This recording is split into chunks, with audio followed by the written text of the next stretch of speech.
wabarakatuh. Perkenalkan, nama saya Muhammad Romdoni Rasyidin. Saya di sini akan menjelaskan sedikit tentang karya tulis ilmiah saya yang berjudul Pemanfaatan Susu Reject Pabrik sebagai bahan pakan ternak alternatif untuk meningkatkan efisiensi budaya ternak di MJM Farm Medan, Sumatera Utara. Setiap hari, pabrik pengolahan susu menghasilkan ribuan liter susu. Tapi tahukah tidak semua susu yang diproduksi bisa lolos standar? Susu yang gagal lolos uji mutu ini disebut susu reject. Lalu, apa yang terjadi pada susu tersebut? Apakah hanya menjadi limbah yang mencemar lingkungan atau sebenarnya bisa dimanfaatkan kembali? Susu reject biasa dibuang karena alasan seperti kerusakan kemasan, ketidaksesuaian kadar lemak, kontaminasi mikroba, atau kesalahan penyimpanan. Jika tidak ditangani dengan baik, pembuangan susu ini menimbulkan pencemaran lingkungan.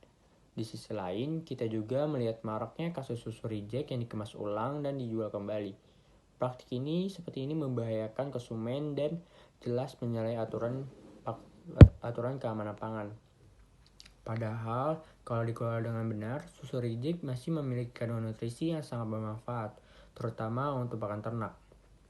Susu reject adalah produk susu dari pabrik yang tidak memenuhi standar mutu fisik, kimia, mikrobiologi, atau organoleptik. Contohnya, warna berubah, aroma yang rusak, tekstur yang menggumpal, atau kadar lemak yang tidak sesuai standar. Namun, secara nutrisi, sebagaimana susu reject masih mengandung protein, lemak, dan karbohidrat yang tinggi. Penyebab susu reject ada berbagai faktor, seperti pertama, faktor fisik. Kerusakan kemasan seperti bocor atau penyok menjadi penyebab paling umum. Lebih dari 70% produk reject terjadi karena masalah fisik. Yang kedua yaitu faktor kimia. Ketidakstabilan pH, oksidasi lemak, atau protein juga membuat gagal lolos standar. Yang ketiga, faktor mikrobiologi. Kontaminasi mikroba berbahaya seperti E. coli atau Salmonella membuat susu tidak aman dikonsumsi untuk manusia. Potensi sebagai pakan ternak. Meski tidak layak konsumsi manusia, susu reject tetap kaya nutrisi.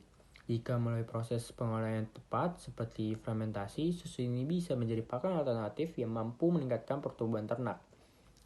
Bagi MJM Farm di Medan, penggunaan susu reject memberikan peluang ekonomi besar. Biaya yang merupakan komponen terbesar dalam usaha peternakan bisa mencapai 60 hingga 70% dari total biaya produksi. Dengan menggunakan susu reject, biaya akan dapat turun hingga 25-40%. Selain itu, pertumbuhan bobot ternak meningkat.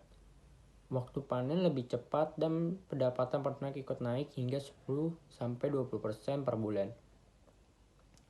Tentu, pemanfaatan susu reject tidak lepas dari risiko, seperti mikroba patogen, residu antibiotik, atau variasi kualitas susu.